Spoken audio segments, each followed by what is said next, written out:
Okay, in this video, I'm going to open up my Excel data worksheet and we're going to find one way ANOVA or F distribution, F statistics, analysis of variance. So what is the basis of analysis of variance? Let's actually work out a little bit here. So I have my N, which is in north. It can represent anything. This is one group. Under north group, this is the sample. Under south group, this is the sample. This is the population. I assume they're independent. Once they're independent, this is the two group, two independent sample. We can use the T distribution. We don't need one or ANOVA, an analysis of variance. But if you have more than two group, for example, I'm going to add up to another group, north, south, east. If I'm going to add up another group, so this time T distribution is no good. We need one way ANOVA or F distribution. So sometimes you have more than three groups. So I can have another one. Actually, I'm going to show you another one here. It's four groups. So north, south, east, west. It can be A, B, C, D. These are the factors. These are the categories. These are the group. Okay. Under each group, seems like I have a similar 5 sample size. Okay. So now we have to assume that these are simple random sample. These are all simple random sample. And they're independent from each other. This one is independent from that one. They're independent and they have a normal population, okay? And also they have equal standard deviation. So this is the assumption we have to make before we can find the ANOVA, one-way analysis, or F distribution, F statistics. Okay, let's move on to the formula to pull out the formula from Excel that will give us all the necessary information like F distribution, critical value, P-value, everything. So I have my home button. As you see, of course, this is the home button. So I'm going to analyze this data actually. So first of all, I'm going to look for data.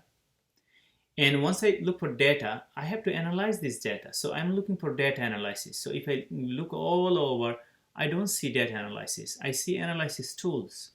So if you have a newer version of Excel, you may have plugged in already, but seems like I don't have it. So what I'm going to do, I'm going to click on analysis tool and I'm going to add in. So I click the analysis tool pack and I hit OK, and notice that data analysis pops up. This is what we need. In order to find one or ANOVA, we need, or F statistic, we need a data analysis. So I click on data analysis.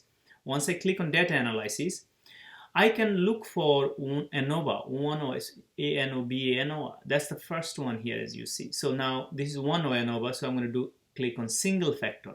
So I'm going to hit OK, and again I'm going to show you again here. So yeah, cancel it.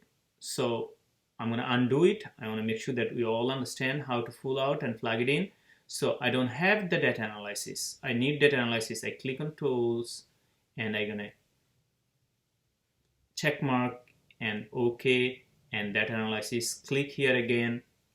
I'm going to go the first one, OK, and this is the input. So I have to, what I'm going to input actually, all my data here. So these are my data. So this is the 4 groups. So I have to highlight it anyway. So I click and drag it to the right, to the left, doesn't matter. As long as I select all of them and release the tab.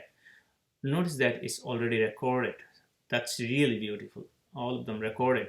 Now I can do column versus rows. What does it mean? So I have actually column here, N, S, E, W. So these are all column. If I have north, south, east, west in this row, I'm going to choose the row. So I'm going to keep it column now.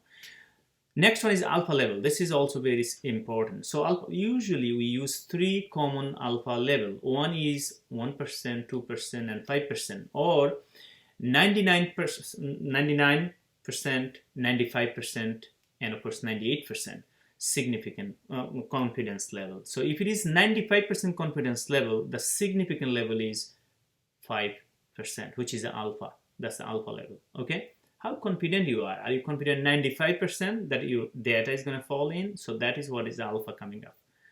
Then of course we want to see our work. So we have adjusted all this. Then output. Where are we going to see my answer actually, my calculation? I can, if I click it here, my all calculation is going to come down here. Wherever I click, it should. So I click it here actually. Or first of all, I have to click on here. output and click, and then I click here. I think we are ready. Okay, and must contain one at least data point, so most probably we are missing here this one here. Oh, exactly, because this was moved down here, so it wasn't highlighted. Okay, good. So yeah, then I can do down here. Oh, okay, notice that. So if you happen to have problem like that, mesh is highlighted, then you can find all this. Now I have all the information is over here, so I don't know you can see it clearly. I'm gonna make it bigger actually. I'm gonna make it bigger a little bit. Okay, and also I'm gonna make those calculation bigger so you can see it. I'm gonna make those calculation bigger, and also I want to see my column. Good, everything is there. Okay,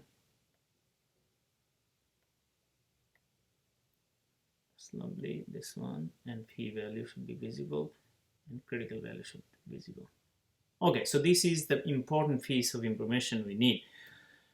All right, so what we have so far, so we have a column 4. So the column, if you look into this column, basically what does it say? It says basically we have a 5 count, and if I add all of this on a column 4, this is 1, 2, 3, 4th column. If I add all of this, it should give us 69, and if I divide this one divided by that one, should give me 13.8, and so on. Let's take a look here. Our calculation is somewhat makes sense here, somewhat is okay or not. So I'm going to actually find a sum here. SUM, sum, and obviously I need an equal sign. Remember, when I first learned it, if I tried without equal sign, the Excel will not recognize anything, any function, if you don't put equal sign. So equal sign must. Then you can type in, you can go drop down button here to find the sum, or you just type in SUM with your keyboard and click on sum. So number 1, well, you can do tons of them, but I'm interested only on the first one here. I'm interested only the first one here. So of course I need a close parenthesis. I'm going to use my keyboard, have a close parenthesis, enter, and look at this, 37. So this is what? This is column 1. Look, it's basically matching 37. So I drag this button down to the right side, and I have all of these sum. So that proved me that my calculation, look at that here, I want to make sure we understand that this one is matching completely with this, all four is matching. 37, 62, 59, 69. So all seems like our work is going smooth. Now I want to check out something here. I want to go with the next one here. So if I go with the next one, I want to check my average also fine. Mean, MEN, mean or average. So I'm going to do the equal sign again. I'm going to type in equal and then mean or average. So if I do average, that's the average. And same thing, I can do drag down this and hold it, hold and release it and close parentheses, enter. So 7.4. Notice that I want to make sure that, well, actually I'm going to do that little later. First, pull this one all the way. And all of them is giving you answer. So look at that, 7.4. That's a 7.4. Look at that, 13.8. That's a 13.8. Seems like our calculation is pretty good actually here in this case. Well, we don't need, we don't need this information. I want to double check if my calculation is right or wrong. So I'm going to erase this information here. Okay. And if I erase, okay. Now what we need, let's take a look here. Source of variance here. So source of variance, this is basically up here. This is called sum squared. This is sum squared. Oh, by the way, this is the average. This is sum we checked out. The variance is basically we use this long formula, sum of x squared minus sum of x to the power 2. You have noticed that when you use the descriptive statistics over n, that's how you get your variance. Now I'm looking for SS. So SS is coming like this one here. So this is basically the SS. And variance is basically SS over degree of freedom. That's how you find the variance. So let's take a look here. So SS, source of variance, sum squared, sum squared. So this is between the group. So what does it mean, between the group? Between the group means you go with this one down here. This is the between the group. 1, 2, 3, 4. This is the between the group. That is between the group. Sum squared is that. Okay? And also between the group we call it, I'm going to write this down actually, SSTR. SSTR. In other words, treatment sum squared. Between the group is treatment sum squared. And I'm going to actually have this one here. And next one, within the group, we call it SSE. SSE. In other words, error sum squared. So this is the within the group. So what does it mean? I'm going to actually work it out here with a different ink. So this is going to be within the group. This one within the group. This is within the group. In other words, we add all of this. This one plus that one plus that one. This is the within group. And that is going to give us SSE. Error sum squared within the group. So that is going to give us 144. Okay, so this is a treatment sum squared. This is error sum squared within the group. What is happening, the error, and this is a treatment between the group. Okay, and of course this one is coming as SST. We call them SST. So I can use a different ink here. Maybe I'm going to use the black one. SST. In other words, we call that treatment total sum square. This is treatment sum square. This is total sum square. So total sum square, you just add all of this. So that's total sum square. Now let's take a look at degree of freedom. So I'm going to erase those information now. I don't want messy.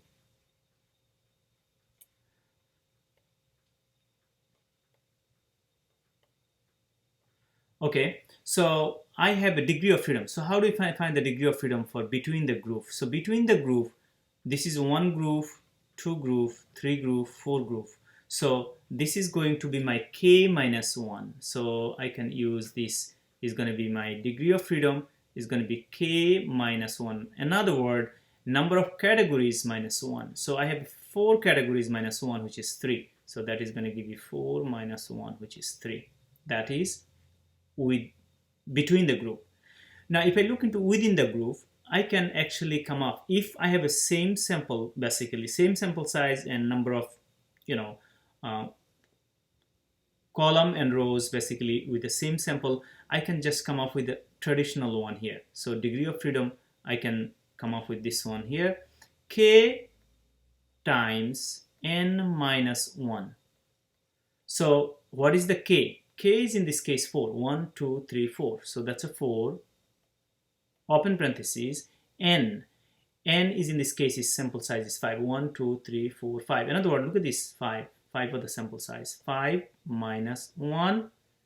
And that would give us 16. And that's basically 16. That's a 16. So we are good. And then we add this degree of freedom. 16 plus 3 is 19. Okay. Or we can just do like this actually.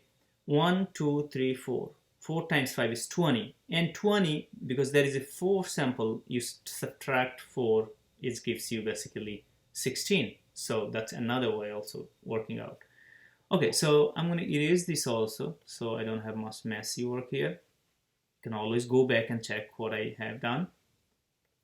Okay, then this one is called mean squared. MS stands for mean squared. It's very important. Mean squared is basically SS over degree of freedom. In other words, mean squared equal to SS over degree of freedom. Degree of freedom. In other words, 114.55 divided by 3 is 38.18. And same thing here, 144 divided by 16 is 9. So that's how we find the mean square, mean squared. Okay. Now the F statistics. Okay, so what is the F statistics? F statistics is basically treatment mean square over error mean square. Between the group is the treatment, within the group is the error, and that's the total. So if you look into this, so this is treatment sum squared, this is error, this is a treatment sum squared, this is error sum squared. And if I look into MS is the mean squared. So treatment, this one is a treatment mean square. I can actually use this one here. This is a treatment mean square, and this is error mean square. So if I divide this by 2, I would get 4.24. It's my F statistics. Once I have my F statistics and the critical value, I can just compare the test with the critical value. I can come up with a conclusion, or phi value with alpha. I can also come up with a conclusion. So let's construct hypothesis test. So I'm going to actually work out here hypothesis test. So my number 1 is going to be null hypothesis. So each sub 0, which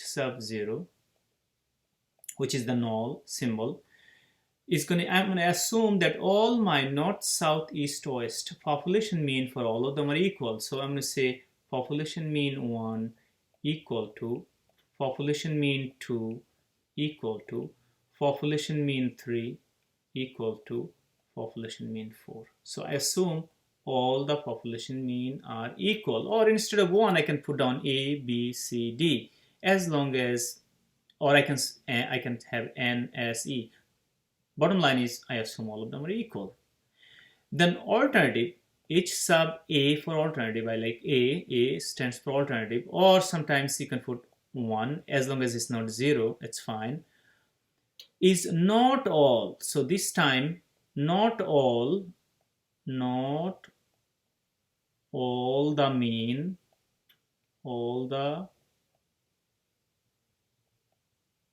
means are equal.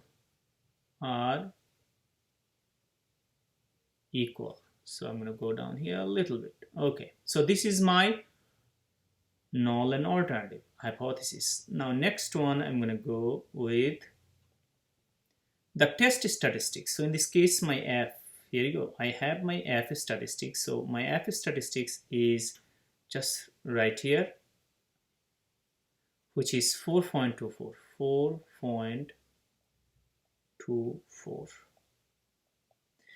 And number 3, I can have my phi value versus critical value. I'm going to use my critical value here. So my critical value here is 3.24 is fine also. You round up, that is lovely, it's fine. So if I go down to the right side here, okay, let's take a look here. If I do like this, okay, that would be better actually. So I'm going to have my F distribution here. Okay, so that's my F distribution. I can have my F distribution. So in this distribution, I'm going to check out, let's see.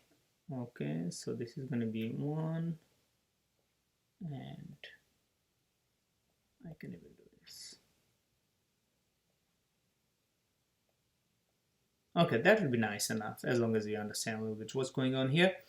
So my critical value, so I'm going to compare with these two actually. So first, critical region. So this is going to be right tail test, chi-squared, long tail. If we have a long tail to the right side, we call it chi-squared, and that's F distribution also. So this is going to be 3.24. So 1, 2, 3.24 approximately. I'm going to put down this vertical line here. I can use any color I want. So maybe this one here. That is the line. So that is my point here. That is going to be 3.24. What is that? This is the critical value. Now On the right side of the critical value is going to be my rejection area, in other words, critical region. So this is going to be my critical region. Okay, and the takeaway from here is anything is to the right side false, we're going to reject. R-E-J-C-T. Reject what? We're going to reject the null hypothesis. If on the left side is false, we say fail to reject. So we're going to say fail to reject. F-A-I-L, fail to reject. Reject what? Null hypothesis. In other words, this is like our housing. This is like our housing. Anything fall in our house, we keep it. This is our property. If something fall outside of our housing, it's not our property. We just reject it. In other words, what I'm talking about falling inside, falling outside. So the test statistics. So the first we said, while we are assuming all the population mean are equal, right away, whatever you say, we have to believe in you. And the next alternative is not all the means are equal. So in order to verify the validity, right, I have a test. So the test tells me that, well, test tells me, oh no, it falling outside here. So that would be my 4 point something. So it's going to be right here somewhere. So it's going outside actually. So rejecting the null hypothesis. So I'm going to go with the rejecting null hypothesis. So number 4 is going to be reject null hypothesis. R-E-Z, reject null hypothesis. Why I reject the null hypothesis? Because the tests are statistically significant. It's a significant that we reject the null hypothesis. It's outside of this critical value. Okay, that's outside of the critical value. So this is the critical value approach. Now I'm going to use my same 3 and 4 actually again. 3 and 4, the phi value.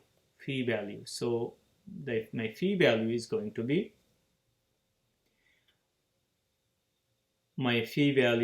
to be, up here, actually that's the phi value 0.022. Maybe that would be enough actually, phi value. And also I need the alpha. Alpha is equal to 0.05. It was given it would be given in the problem itself. So in case of this alpha, we compare with phi value with the alpha. That is important. If we have a phi value, we can come up with a conclusion. If you have a critical value, we need the test statistics. So we need other one. So I have shown you the critical value approach. Believe me, it's going to be the same answer. So the takeaway or definition here, if phi value less than or equal to alpha, we reject the null hypothesis. We reject. R-E-J-E-C-T. Reject the null hypothesis. Well, let's take a look here. Is that okay here? So that is my phi value. That is the phi. Phi value is what? 0.022. That's a phi value. And my critical value, I can even put down, that's my phi, that's my critical, sorry, that's my alpha. Let's actually erase this one a little bit here. Okay. So that's my phi and that's my alpha is going to be 0.05. So clearly this phi value is less than the alpha. In other words, alpha is bigger than the phi. So we say that we reject the null hypothesis. So our number 4 is refutation is also coming as reject the null hypothesis. Reject, R-E-J-E-C-T, reject the null hypothesis. So we can say that if phi is less than 0.05, because phi value is less than the specified significance level, a specified significant level of 0.05, we reject the null hypothesis. The test results are statistically significant. The test result is statistically significant at the 5% level of alpha, and that provide strong evidence in a strong evidence against the null hypothesis. So I have this one as a p-value approach, and I have this one as a critical value approach. So notice that these two are, you can just do one over, that is fine. Now the next one I'm going to have is conclusion. So my number 5 is going to be my conclusion here. Conclusion. So the conclusion is pretty straightforward actually. I'm going to show you the conclusion here. The conclusion is going to be, okay, so the conclusion,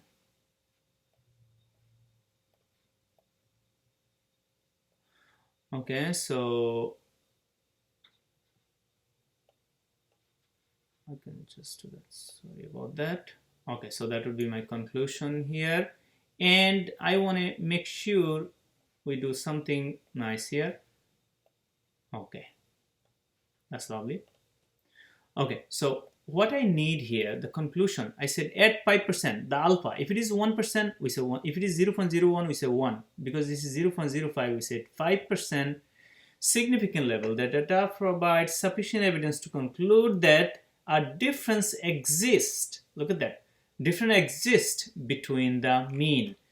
So in this case, it's going to be last sentence actually. Last sentence. Sentence of the problem you're dealing with. Okay, so that's how you come up with your hypothesis test with 101 ANOVA. Now I want to make sure that we can deal with any kind of problem. Sometimes it may not be given as a more than, sometimes it may be given as a more than 5 sample of here. So for example, if I have 5 sample here, let's say 11, I'm going to put down this is 12, enter. Notice that once I put a 12, enter, I want to make sure that it does give me the same thing or not. So look at this, I have a 12 here. Now I'm going to erase everything here. I'm going to erase everything. I'm going to do the same thing over. Of course, I can erase everything. Oh, this is just extra intuition we are working on here. So erase everything here. Okay. Then I'm going to run my test here again. So I'll go home button, and I'm going to go my data, and I'm going to do data analysis, and I do data analysis single factor. Okay, and I want to make sure that, oh, look at that, this one is not included, so I must include this one here. So I'm going to include all of this here. Okay, so then enter, not enter actually, let's take a look. These are okay, so output here, then I enter. So these are different, as you see, everything is different here. So this one is already included. I want to take a look here. Is this fine here? This one is 12.33. This is on the second column, I changed here.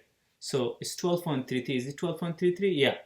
This one is showing this something here because our sample size is different here. Okay, so that's why it's showing a little bit up here. So it's a 74. Yes, that's a 74. And this is 12.3. So calculation is correct. And of course, based on this, you can deal with anything. Even you can add another sample here. Once you add a sample here, make sure it doesn't give you the answer right away. You have to run the test again in order to get the new answer. And of course, your p-value, your F-statistics and your p-value all is going to be different based on the sample size of population. So I hope you understand how to use Excel to test 101 ANOVA. Thank you.